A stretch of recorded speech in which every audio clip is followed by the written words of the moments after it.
Hello and welcome back to the JLX Friends Benefits podcast. Thank you ever so much for tuning in. If you are watching on YouTube and you see that I look like an Oompa Loompa, I've had a spray tan, yes, and I have not had a chance to shower it off yet. So before you think that something's gone drastically wrong, although it looks like it has, we're okay, I'm all right. And you'll find out more a bit about that. I think actually by the time this podcast has come out, you'll understand why I had it done. But you certainly don't need to worry about me right now. Anyway, moving on to the more pressing matters, we are joined by the lovely Built by Elle today. And I am really excited to have her on because when I was thinking up the title for what I was going to call this podcast, the first thing that came to mind was strength to strength, because not only does Elle have a fantastic business, she does a fantastic job with so many wonderful women. And not only that, but we have a huge amount of strength in terms of physiology, right? We have a huge amount of strength. And if for anybody here who follows her, which I'm assuming a lot of people do, you'll know exactly what I'm talking about. So Elle's someone who I followed for a long time. And as I said, I have a huge amount of respect for, not only in a training capacity, but business and knowledge outside of that. I know you do a lot of trading and things like that as well, which is something that I don't tend to talk about, but I'm also very interested in.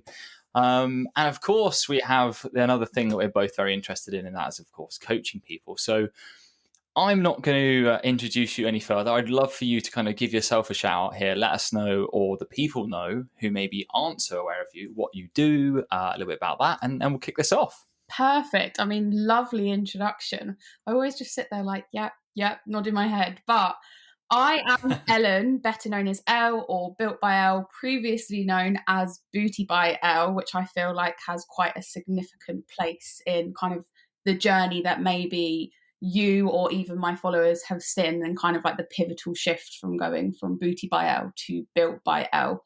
And I am an online coach and personal trainer. So I am predominantly based online, but I do actually do a lot of sessions still in person with clients.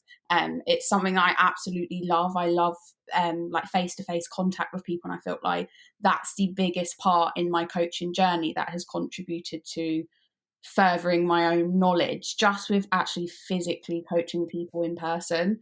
I am also an aspiring competitive athlete. So recently I have kind of got into the realms of wanting to compete. I've chosen CrossFit as that direction for now, purely because I've thought about powerlifting. I have a very solid foundation of strength, as you've already mentioned. But I don't know, there's always something inside of me that's like, no, why kind of go for just three things? Like, try and do it all. And I feel like CrossFit is obviously the best way in doing so. So alongside my coaching, which obviously takes up all of my time, I am trying to fit in kind of 2 training sessions a day here and there. And my schedule is now completely chock-a-block, but I'm loving every second of it. CrossFit's amazing. I've had a dabble in CrossFit before, and if my knee would have stood up, I think I probably would have carried on. I did it exactly how you liked it. You know, I got into it because of the weightlifting actually, and from like a powerlifting, weightlifting base. I really liked how the gymnastics tied in. Like, I'm quite fortunate in a sense that I can pick that stuff up quite quickly. So like things like walking on my hands and like muscle ups and so on, I'm just, you know, I worked very hard to be able to do them, but generally speaking, they're just so much fun. It's just like, this isn't even like work. This is just playing around in the gym. And then obviously you've got all the work capacity stuff like the rowing and the running, which I think you've been having some fun with lately, right? No, I have never been so humbled in my entire life, because coming from a very athletic background of being forced to do kind of cross country, like all track events. So sprinting was kind of like my like go-to in the sense of like 100, 200 meters.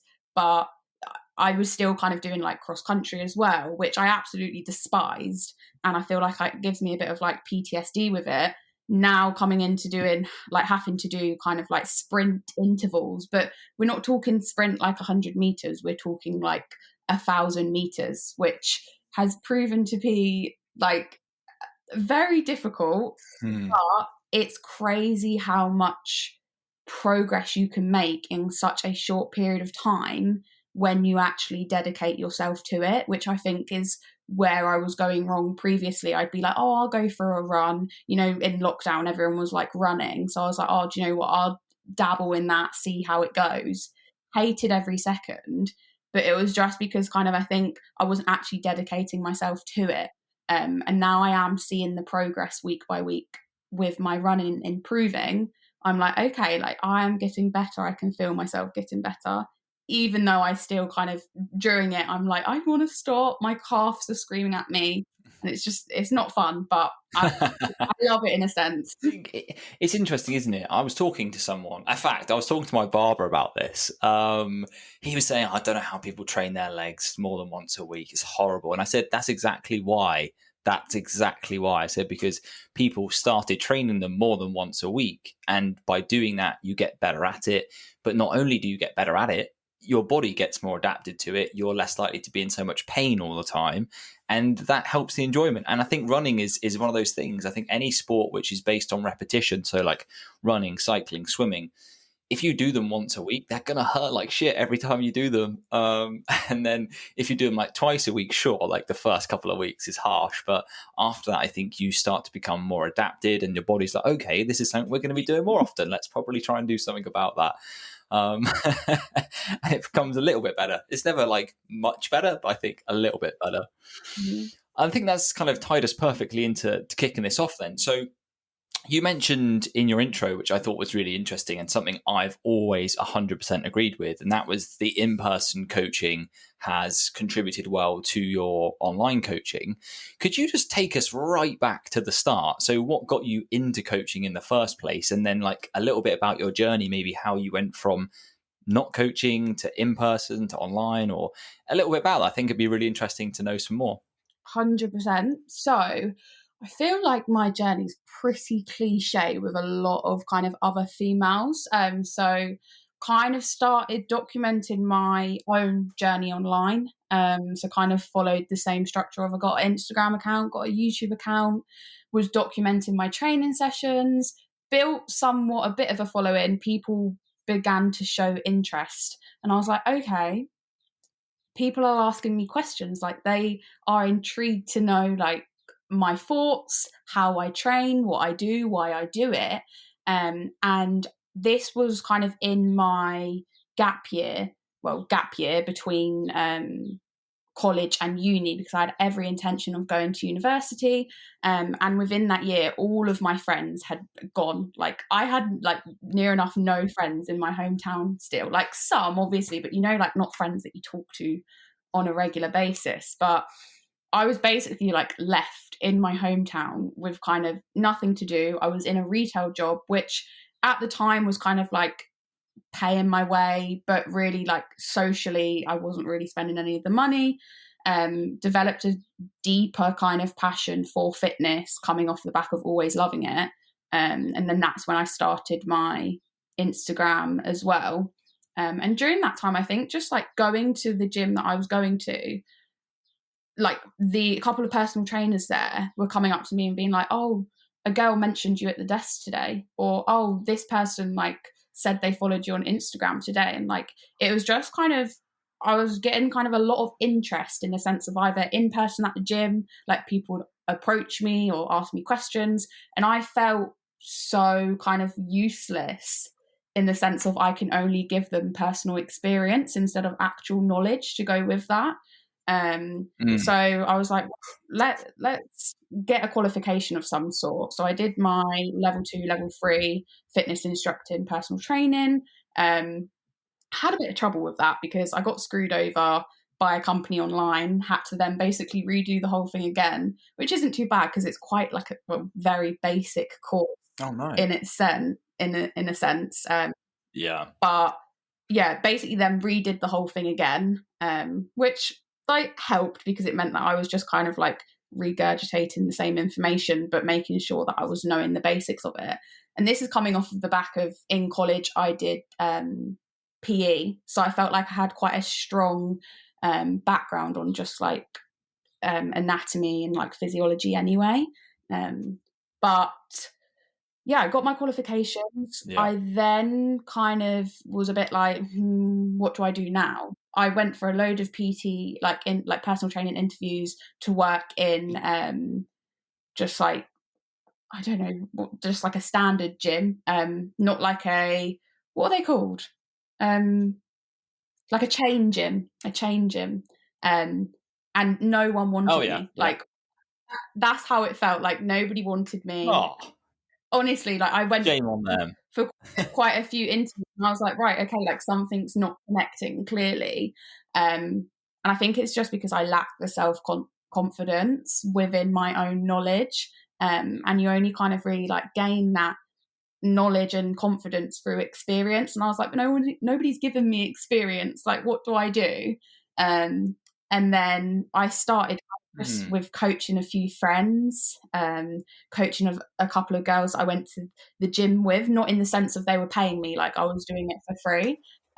So we would literally just go to the gym together, do it for Yeah, yeah, free, because I wasn't attached to any gym. So I was like, I can't charge you if I'm not attached to this gym, like I'm not working for them. Yes, I could have gone like self-employed with it, but I wasn't in a yeah, position to be able to do so. And it was quite hard as well. Like local gyms in my area weren't great at that point. They're definitely better now. But then after doing that, I decided to set up like an online platform. So I set up kind of like an algorithm driven online platform, which probably was like the biggest mistake that I have made in my coaching journey to date. So I don't know if you're kind of familiar with like, I'm not going to say the company name, but kind of like big fitness influencers have like algorithm driven fitness platforms, like either web based or app based. I went straight in and did that. And within kind of the space of 3 months, realized I hated every minute of it because none of the information was coming directly from me. So I spent thousands of pounds on this platform. yeah, And it wasn't what I love about coaching, which is building relationships with people. Because they'd go onto it, they'd fill in all their yeah, details, and like the algorithm would create a plan for them, and it would act as though it was coming from me. And I was like, I don't I can't put my name behind this anymore. Um, yeah, so then this was yeah, actually quite recently. So this was only because I've not been like online for that long. This was, I want to say, start of end of 2019, so kind of coming into 2020, which is then obviously when lockdown came. Um, yeah, and at the start of 2020, I started coaching girls in my gym, actually getting paid for it whilst being a part-time retail manager. Um, and everything kind of just went from there. Then lockdown hit. I was still on this same platform, and I was like, something needs to change. Like, I'm not enjoying what I'm doing. I'm losing my passion for actually helping other people, which is what I realized that I loved most. And kind of getting like, there was no kind of like yeah, intrinsic fulfillment for me. So I then set up a separate platform, much to the company's disgust. They were very fuming at me, but I set up another platform. I'm literally just running through True Coach at the moment, actually creating plans from scratch, and oh yeah, have built up a one-to-one business from there, and continued kind of training, like PT training in my own gym when I can, obviously lockdown aside. But I feel like that sums up yeah, the journey, but it feel like so much has happened in such a short period of time. And like the dates kind of get lost in my head, and I'm just like, when did this actually happen? I feel like everything in the past kind of 8 months has just gone so quickly, because that's when I kind of came off of that platform completely, went into one-to-one entirely, and just have been continuing with that. Mm. amazing. That's so cool. I think the whole everyone's journey is so different, and I've asked quite a few people about their journeys to how they got to where they are today. But I think of many people, that's quite a trial and error based one. I think for some people, it's very kind of smooth, as in like, well, I did this, Mm. then I did this, and now I'm here. But I think it's I don't think I think it's brilliant that you've come in and said, actually, do you know what? I realized I made a big mistake with this. Here it is, because I think you'll agree that making these mistakes is fundamental in making yourself better, so long as you choose to learn from the things that you did, right? I was literally just talking to one of my clients about this, saying, there's no such thing as a failure in fitness. It's just if you choose to see it that way. But actually, you could learn that actually what you did was the wrong decision or the wrong choice at that time, but that will help you make better and more promising, positive decisions going forward. But if you choose to see it as a failure seems final, and then that's kind of like, oh, this is terrible. And you could have given up at that point, gone, nope, this isn't for me. But instead, Yeah, you've gone, I actually, must have this is for I me, was, just not in this fashion. I like, think, I was tipping because it just got to a point where I was so stressed because I'd kind of gone from like nothing to wanting to instantly scale my business entirely. So I'd kind of done the opposite of what yeah, everyone else does, in the sense that they go from one to one to then scaling to maybe like an app platform. And I've done the opposite because I built this following behind me. I was completely naive to kind of people who were like just giving me information of, you should do it like this is how you should do it, like you've got the following, you're going to get the clients, kind of thing. Ended up with like a couple of hundred girls within the space of a mm, couple of months, and I was just like, I feel so overwhelmed because I feel like I'm not actually impacting on any of them positively. Like I didn't trust the uh, hmm, I didn't trust the platform enough to do the best that it could. And I felt like the knowledge and education yeah. that should come with coaching just wasn't there entirely. And it was just like, I'm just pumping out these programs in which I'm not actually putting my full trust into. So I feel like I've done like the opposite of what people would do. Um, Yeah. but through moving to just like one-to-one entirely, like my passion has just gone like completely like times 100 again. Oh, that's really nice to hear. It's so interesting, as you say, that you went in the reverse circle almost of starting maybe in the beyond area and going, actually, I want more of what I would have got at the start had I have done this differently. Because I've always said that, when I work with people on a one-to-one basis, and I'd PT'd for 3.5 years in person, and I always found that the people I helped in the gym were people more or more often than not, people who needed that help. So they maybe wouldn't have gone and trained by themselves, or they had things like diabetes or obese, or things that meant that realistically they just wanted someone to be there with them and to help them. And I feel like that impact with those one-to-one clients was so big because they wouldn't go there. But then moving online still have a similar impact because people have different issues and different barriers to jump. We're looking more at kind of mental health style things now, and people who go to the gym because they need to sometimes. And I think that the impact you get from getting to know these people, understanding their kind of why, but also being able to interact and help them on an almost day-to-day basis is just a different kettle of fish altogether, isn't it? Um, and it's weird because from these positions, we kind of go, well, I can't take on any more one-to-one clients at the moment because A, I don't have the time, and B, I don't have the mental capacity for that much emotional engagement. Mm. So then you try and kind of branch out to maybe some group coaching or something, which I know like we tried to do. And it's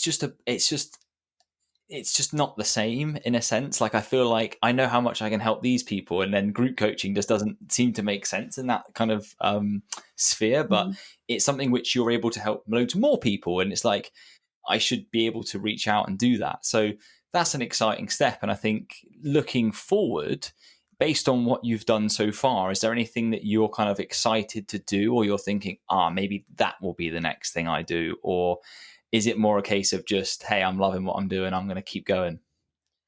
I mean, I absolutely love what I'm doing at the moment. I definitely agree with you in the sense of like the mental capacity part, because when working with girls on a one-to-one basis, I don't think I anticipated how much kind of emotional attachment comes with that. So you generally get so invested in these people's lives, like your clients' lives, to the point that they like look to you not only as like a coach but a friend. And like you have to obviously have that kind of element of professionalism within your coaching, but it just becomes so much more than that. Like I have cried many a times on calls with my girls, just like when we've been chatting and stuff. But I think I've tried to dip my toes into so many waters into so many different waters at one given time that I feel like I'm spreading myself 35 different ways, and just kind of trying to give like certain percentages into kind of like each different area that I've never kind of put all of my attention onto one thing and like given it my all. And I found that within this past, like since the start of this year, can't believe we're 5 months in already, but these past 5 months have probably Mental, isn't been it? best in terms of I've given coaching my all, and that has meant that my clients can see that as well. Like you can't deny that if I'm doing like a half-assed job with them, you can tell, like if my coach was doing that with me, like I can tell it's obvious when somebody doesn't really show you their 100% undivided attention. But I found that these past Yeah. months have now allowed me to bring another coach on board. So I've literally just brought a guy called Ryan on board, Team GB athlete. I feel like it has taken my coaching already from kind of like 100% to like 180% or whatever. But yeah, I've just got him on board. So the goal is to kind of scale in the sense that we've got a team of coaches as opposed to looking towards more maybe an app.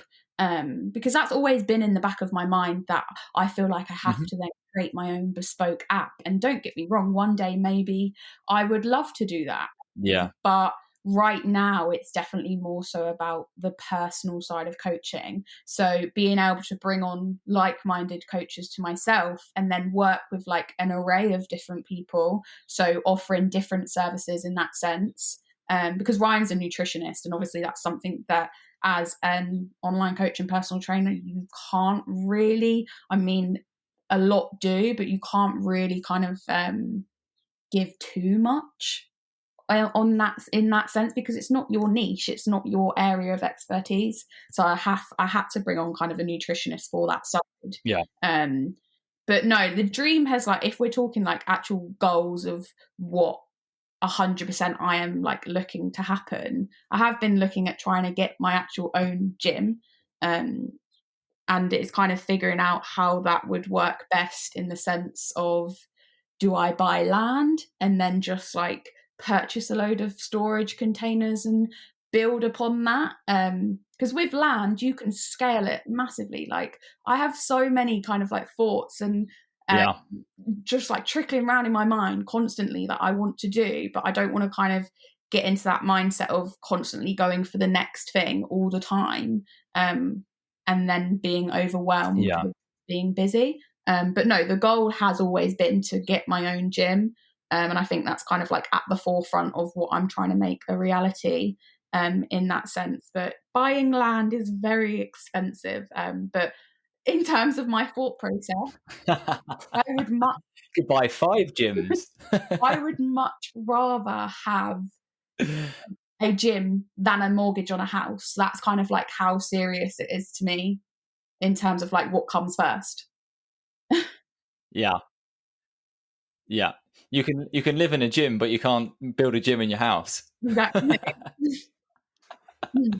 Oh, I like that. I've always thought about getting a gym, and actually, about 18 months ago, I kind of hit a crossroads where I was like, I can either spend my money on X or spend it on Y, and kind of I did really deeply think about getting a premises, because I absolutely love one-to-one coaching. I always will, and actually at the moment it's something I'm considering picking up again.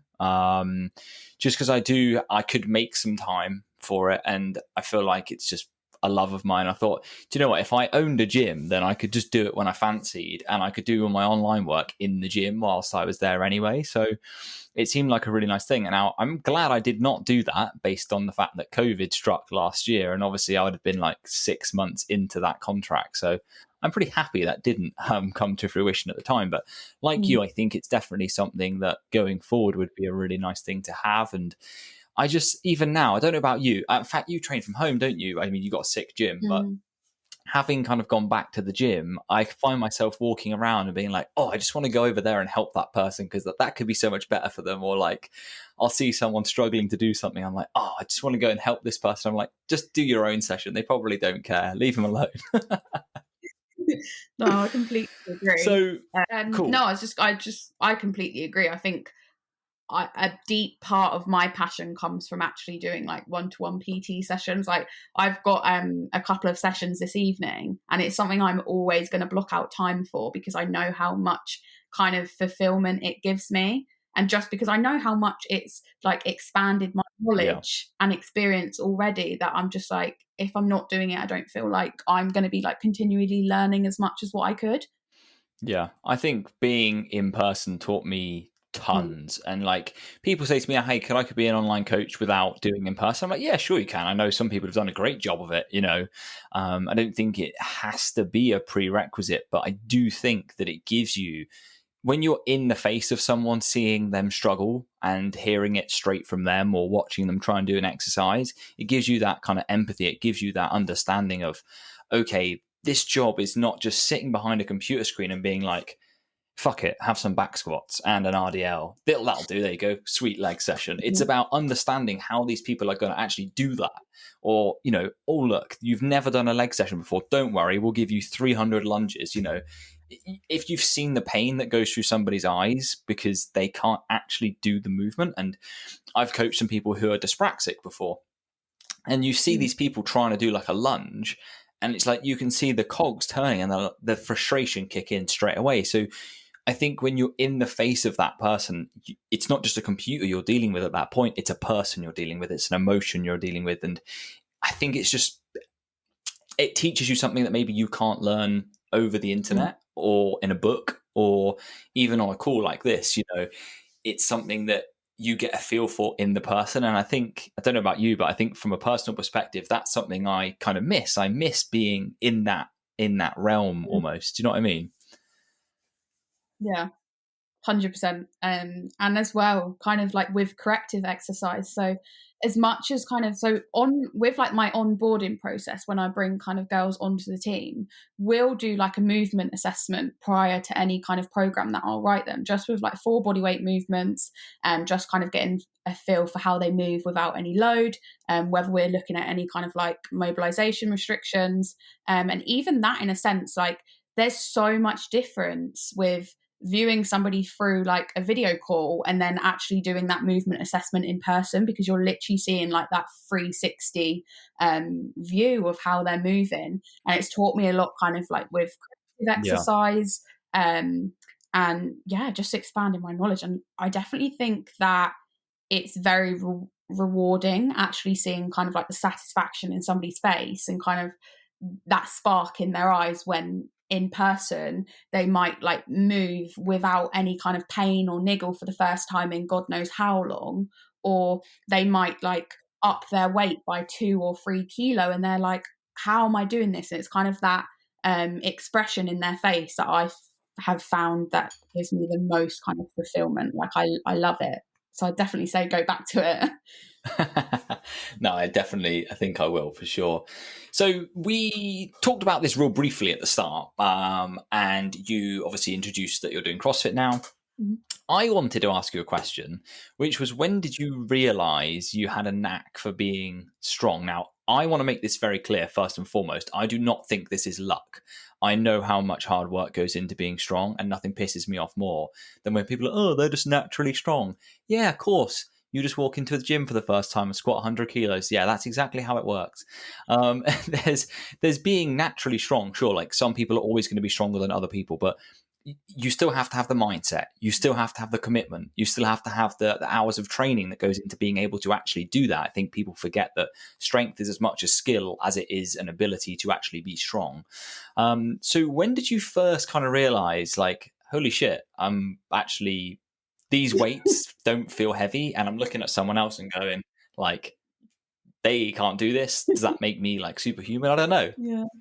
I mean, don't get me wrong, I feel like I'm still very humble in the sense that I'm always going to have the mentality that, but you can be better. I definitely think it's kind of, I experience a bit of like a defeatist mindset sometimes. So whenever I'm doing maybe like a workout, or maybe I've done like just a set of back squats, and I come out of it going, could have been better. And I think or like I could have performed better, like during a WOD or something. And I come out of that saying that to myself kind of over and over again. And kind of, I think that mentality has always kind of then led me to want to be better. But I guess like throughout school, I've always been very athletic. Like literally since the age of about 4, I have done every single sport you can think of. Literally from like ballet and tap to kind of like rugby. So like very different ends of the spectrum. And Great sport. very, very. But I think I remember like a really significant memory I have is I went to a party when I was, I think about 17, really random, but we were doing arm wrestles, and I was arm wrestling all the boys, and I was literally beating all of the boys. There was one guy I didn't beat in the arm wrestle, and I just remember thinking to myself, like, is this normal? Like, am I meant to be stronger than all the guys who are the same age as me? Like, 'cause it's kind of like 16, 17 is that age where like boys naturally kind of take over in sense of like strength, or they already have. I know boys kind of like take longer to develop in that sense, but like it's kind of that age in which they should technically and like maybe genetically be stronger. And then got into college, so I'm about like 18ish at this point, and I obviously doing PE, I was in a class full of boys. And now we're at the age where like, yes, they are probably all going to be stronger than me. But I remember we did a gym-based session, and there was like a lat pull down, and then it was connected to like a seated row. And literally the seated row, we full stacked it, like as you do when you're younger. We fully stacked it. And I literally sat on the seated row and I just pulled it back to me. I was like, that feels so easy. And I literally remember the boys were sitting on it after and was like, no, you like, how have you just pulled that? And they were literally, they couldn't pull it. And I was like, right, okay, like I've got something. And I think I've always felt like I've never pursued kind of what you said, like maybe having like that natural strength. And don't get me wrong, when I first went into the gym, I was hip thrusting with like the preloaded 35 kg barbells, and that was it. And I was kind of moving like 5-ish kilo weights on any upper body exercise. And I think that was out of fear of never wanting to push heavier, because you have that mindset of don't lift heavy, like it will make you look masculine. But the past couple of years, like I've just paired with that mentality of always wanting and thinking I have to be better. I think like it's just made for adapting really well to exercise. But like you said, it does not come easy. There are days where I go in and I'm like, there is no chance I'm putting anything above like 120 on my back squat today. And I think it then comes down to kind of like the resilience and discipline that comes with it, knowing that yes, there's going to be factors that's going to stop you in maybe pushing a heavier weight today, but a lot of the time it does come down to mindset. And then obviously I think that then falls back on that I am very much a perfectionist in what I do. Just with the gym, I would say, like perfectionist in other areas, but mainly with the gym, because I've always kind of been like, no, you can be better. And I'm always kind of like never satisfied with my own performance. Yeah, I think that's true of most people who I haven't met many strength athletes or people who do. I've coached a lot of powerlifters, and I think it's a very much a shared thing. And it's because I think there's always been a weight that people have in their minds that they think is heavy until they lift it and they're like, that really wasn't what I was expecting it to be. Like, okay, well, what's the next thing? And like, if you'd have looked back to like 3 years ago and you'd said to yourself then, hey, by the way, Elle, you're going to front squat. What did you front squat the other day? Something ridiculous, like 112 or something? 107. 107. You know. Yeah. But I watched that back and I generally said to myself, that looked so easy. Like, why have you just gone easy on yourself? And it's that mentality of always being like, oh, but like you didn't push yourself hard enough. But then like the week prior, I went for 110 and failed. So it's kind of always expectations are continually just going up and up and up. And you're just like, Yeah. okay, but that was so easy. Why did you not end up putting heavier on the bar? Warm up, mate. Warm up.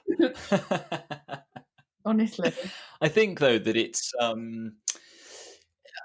Strength training's a funny one though, because I do believe that, we know that there's probably 10-15% daily variant in what you actually can output, right? So, on any given day, you could do 100 kilos or you could do 110 kilos. But I also think, and this is something I was really desperate to talk to you about because I love the way that you handle this, is that mindset plays a huge role in this, and I think that both self-confidence and also not just self-confidence, but the ability to just go, this is going to hurt, but not even almost think about that and go for it anyway. Because, there would be some days, and being a CrossFit athlete now, you'll understand this more than most people, where shit's gonna hurt and it gets pretty real pretty quickly, but you either A, don't really think about that, or B, you enjoy it. It's like, yeah, this is hurting, but this is good. I'm liking this. And I think that with regards to that, being someone who is exceptionally strong, I think it can go either way. You can either be someone who, and this is the thing that I get annoyed about mostly with people, is that when you're someone who's been very good at something, so say like you're naturally very strong, when people pin that mostly to like luck or, oh, you're just genetically gifted, what they don't realize is that they're not really admiring the fact that you've had to put in a lot of work to get there. And I think that can be quite damaging, because what then happens is that you expect stuff to come a lot easier. And I've seen people who are stupidly strong throw away the sport of, say, powerlifting, just because they got to a point where it just got too difficult to make progress, and they're so used to making loads of progress that they're now like, well, 2 kilos in a block, I'm not doing that. Whereas if you did 10 blocks in a year, that's another 20 kilos. You're now deadlifting like 260, for example, or whatever. And so I think mindset is a super interesting thing, because not only have you gone from strength to strength in the things we've discussed, but you're now taking on a sport which is 100% mindset based. The world's best CrossFitters are probably some of the world's best psychologists. These guys know how to channel pain, but they also know, how to ignore it. So the question I now have to ask you is, in terms of how this relates maybe and crosses over into things like how you handle your social media or your own kind of mindset to stuff. Because I know that you take a lot of grief on Instagram, for example, like people tell you shouldn't look like this or you should look like that. And, I've said this on the podcast before, but I'm incredibly fortunate to not have these stereotypes put on me. Nobody says to me, oh, you should have a bigger bum. It's like, I'm very lucky in that respect to not have that. But to see you go through it and to see how you handle it, I think is very different. And I wonder, is there a crossover between the fact that you've come on this wonderful journey and you're kind of like, do you know what, just fuck you, it's fine, I don't care what you have to say? Or is it more of a fact that they're completely separate things and you think this is a different thing to deal with? I'm just very interested. I thought there might be some crossover, but maybe there isn't. I mean, do you know, I've very much been brought up on a mentality of you suck up and you get on with it, with everything, like across the board, whatever has happened. Like if I was ill in school, it was like, but are you really? You suck up and you go to school. Like, and I'm very grateful for kind of having parents who really care about me and have kind of supported me my entire life, and also instilled that mentality in me to a sense. I think it comes obviously with its detriment. So it means that like mentally, maybe I don't allow myself to experience all of the emotions that I should. And maybe I do kind of like build up emotion here and there. But it's definitely then carried over to kind of like my mindset with training, and also with kind of what has come with social media. Don't get me wrong, like at first, I feel like I think there's been like a very, really pivotal shift between going from booty by L to built by L. And I know something as simple as changing my Instagram handle doesn't seem like a big deal, but I felt very kind of attached to kind of what came with like booty by L content. And I felt like I was kind of having to like pump out content that maybe I wasn't as passionate about. So kind of like particularly with like maybe photos, or following the mindset of like I've got to kind of make my lower body and my bum kind of like the center of what has then made me like successful in a sense. I kind of like played to that, and now I've kind of made that shift, changed my name on Instagram, and kind of like a lot of my hate online comes from men. I'm going to say probably 90% of the hate I get online comes from men. And I think that's now come at the fact that you can kind of see the shift in my mindset between those two. Whereas before I was very much like, oh, like if somebody commented on my photo being like quite a derogatory comment, I might have like liked it or said thank you or and put up with it. And I feel like now I either approach it with like a very sarcastic tone. I might reply saying I hope you're okay, being really nice, or I just delete it and block them straight away.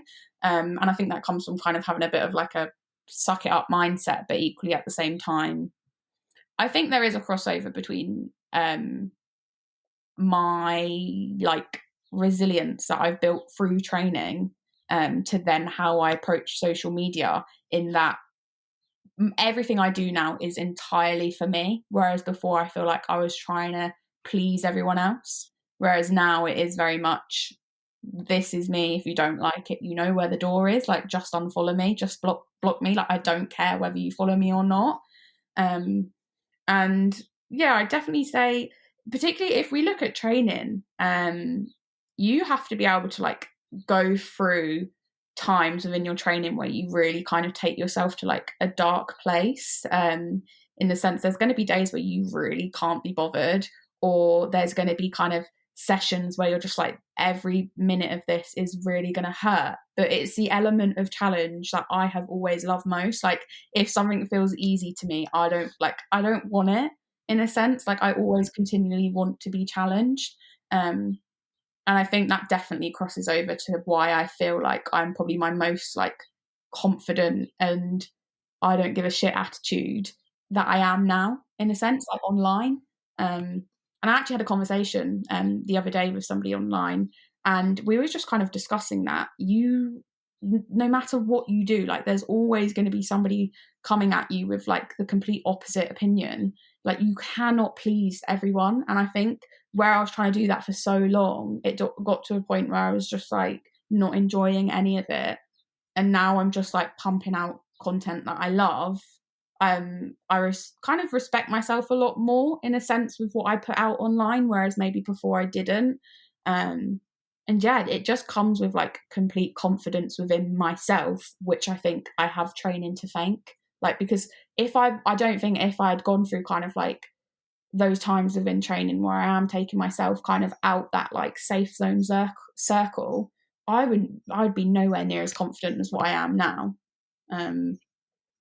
I don't know. I think that answers your question, but please, like, let me know if you elaborate. Yeah.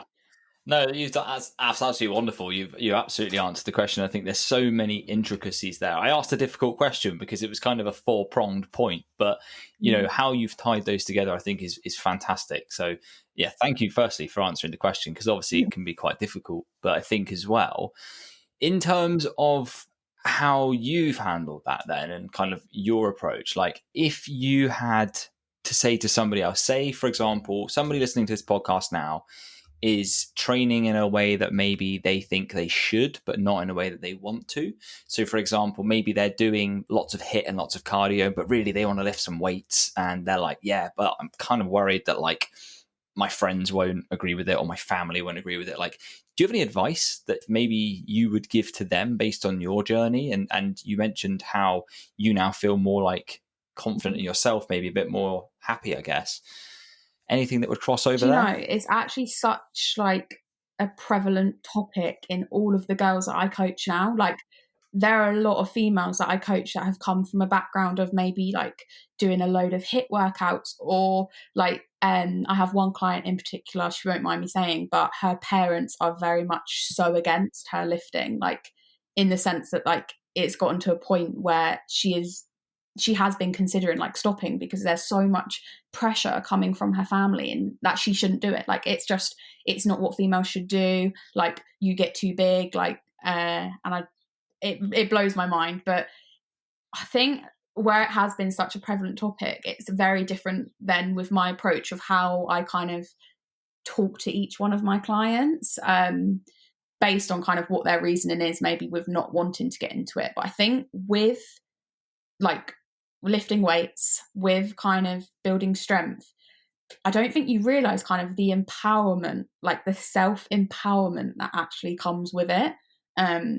I definitely think where there's like this external pressure, whether we like as females, whether we like to admit it or not, there's always going to be kind of like external factors and pressure that we put on ourselves that we have to kind of fit within the social norms, or like society's expectations of what we should look like as females. And I find something very empowering with actually going against that norm. I always have, like, I've never wanted to kind of like force myself into an environment that has never allowed for me to grow.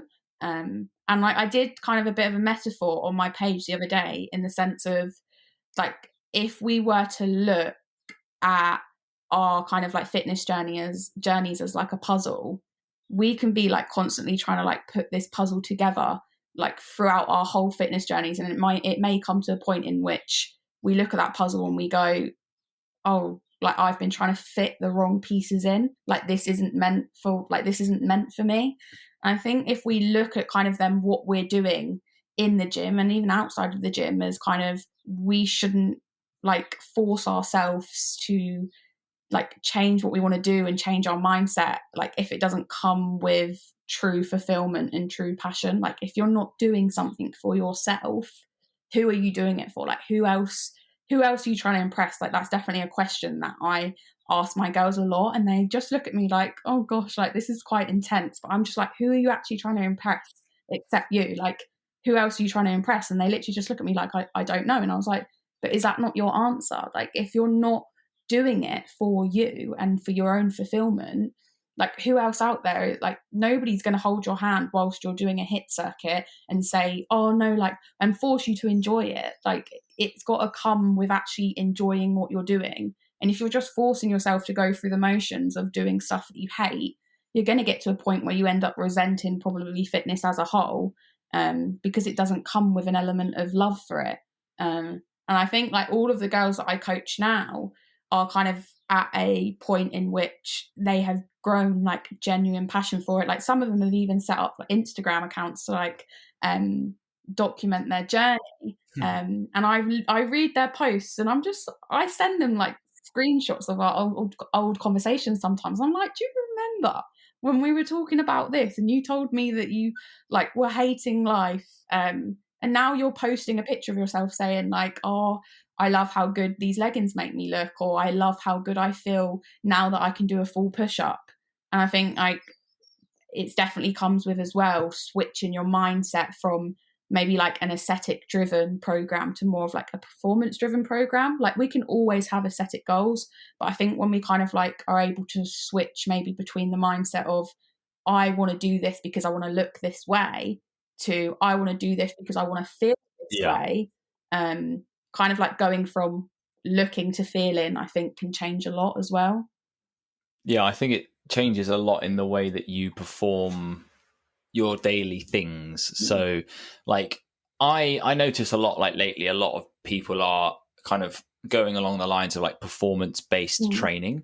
But like, to me, I think all training should be Oh yeah. performance based. You know, as a physique coach, I would be absolutely dumbfounded if someone said to me, I'm not focusing on my performance, I'm focusing on my physique. I'm thinking, well, if you want a better physique, you better focus on your performance, because they're going to get one without the other. But I think that I absolutely agree with what you're saying. And the way that I see this is, like, I say to a lot of my girls who are gaining, for example, like, don't see this as the reverse of getting lean, because for some reason in society we have this whole view that lean is good, big is bad, right? But what I'm saying to them is, use this opportunity to really fulfill what your body is capable of doing, because you actually don't know what your body's capable of doing, because all you've done for the last 5 years is yo-yo diet from 900 calories to 1500 calories, and you've not given your body any reason to want to output. You've not given it any reason to want to perform, because you're not giving it any fuel to do so. And, people will come back like, holy shit, I've done a pull-up. And then I'm like, I'd love to take credit for that. But the fact is, you just eaten some more, so you have some energy and you can actually do some exercise. And in that sphere alone, I think it's really exciting how like you talk and encourage this message throughout fitness, because obviously you've got a huge reach. But it's such a positive message, because I truly believe that one, like we spoke about earlier when you talked about getting a lot of grief off, say, men, for example. And I think that 9 times out of 10, as you say, that's going to be the case. And I speak to a lot of the girls that I coach, and it's usually somebody in the gym or like their dad or like their brother who's like, oh, you're as muscly as me. And it's like, oh, that's really helpful. Thank you very much.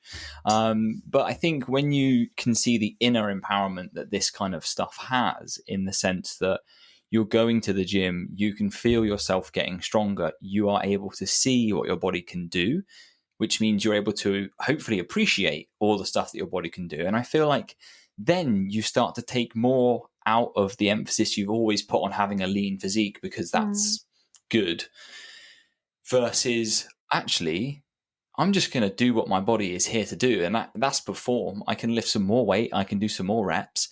And naturally, your body will tend to take the shape that you're after anyway, because you're doing the thing that it wants to do. It wants to be fed. It doesn't want to be on 900 calories. It wants some carbohydrate. It wants some fats. It wants some proteins. And it's there to adapt to change, right? That's why we're still here. I think for some people, it's just a difficult barrier to kind of hop over when you've got so much resistance coming from like external sources, like we've discussed, like family members or friends, for example. But it's certainly very interesting. I think it's very 100%. Complex. It's just, the thing is, we have to remember is all of kind of those factors that add up to like getting the aesthetic that you want. Like the aesthetic is a byproduct of ticking off all of the other factors. So like making sure that you do everything. Yeah. But no, I definitely agree with you. And I think like if like 4 years ago, I was going to look at my physique in the future, like 18-year-old Elle looking at 22-year-old Elle's physique, I would have probably cried my eyes out. I would have been like, oh, hun, what have you done to your shoulders? Like, your shoulders are so big now. There's no coming back from this. And it's just like, I've had that kind of like that pressure from, particularly like with my grandparents. They would be like, oh, they'd say to my parents, like, oh, when's she going to stop though? And like, they've referred to me as being the Hulk before. I think now it's like, it's laughable because I can take it on the chin, and like I'll come into the living room now when they're there and I'll literally flex my biceps and I'll be like, yeah, I feel strong. And it's taking empowerment in that, but definitely it's so hard. It can be so hard, like having to continually like allow yourself to grow in an environment that doesn't like coincide with that. So like in an environment that isn't like there for you to flourish, like being able to grow in that environment, it's so hard.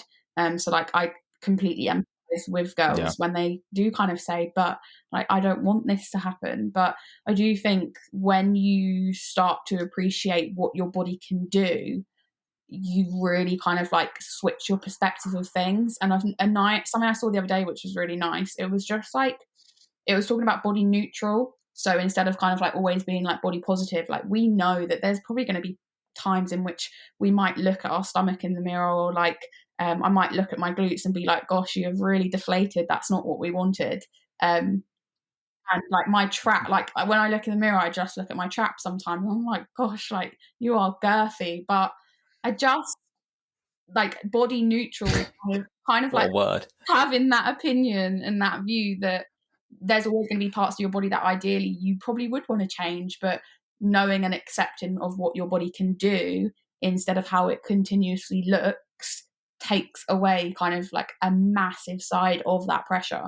Yeah, I think that the neutral part of that is the important bit, isn't it? It's the acceptance of the fact that, and I think this is something which has always been a frustration of mine with things like social media, is like where people will be like, it's okay to accept your physique for how it is. And I'm thinking, yeah, of course it's okay for you when you look like a world-class supermodel. I think that it is, everybody though, however, and I say that with a caveat, everyone has their own battles. So just because I sit here and say, hey, they look like a supermodel, doesn't mean that they don't have their own battles. Just because I deem something to be good doesn't mean that they might look at that and go, actually, I would like this or I would like that. For example, you mentioned a couple of things there that you look at and go, oh, that's not what we wanted. But it's what you do beyond that point that's important, isn't it? It's not the fact that you have that view. It's what you do with that view that matters. So, you could continue to punish yourself with that and then just think, right, that's it. I'm going to take all my trap work out of my program. Like I'm done here. Or you could be like, sick. It's a real decent shelf for a bigger back squat, lush. And crack on. Elle, thank you ever so much. I think, that's a really nice place for us to kind of conclude. And I don't want to take up any more of your time because I know you've been super busy, and I'm absolutely grateful for you to join us this afternoon. Is there some things that you could let the people know where they can find you? So if they don't follow you already, feel free to drop your email address if you want to do that. If you don't, that's fine. Instagram, for example. So Instagram, we're looking at Built by Elle. I also have Built by Me on my Instagram, which is kind of like my coaching page, in which I do kind of like a lot of the girls' transformations, but not just physical, also kind of like performance improvements as well. Built by Me coaching.com is where you can kind of like look at what we do offer. You can make an inquiry on there as well. And my email address is just builtbymecoaching@gmail.com. Amazing. Thank you ever so much again. I really do appreciate you taking the time out of your day. And guys, I hope you enjoyed the show as always. That is all from us today. Have a cracking rest of your day, or hope you've had a good day, good night. And I'll catch you guys soon. Take care for now. Bye-bye.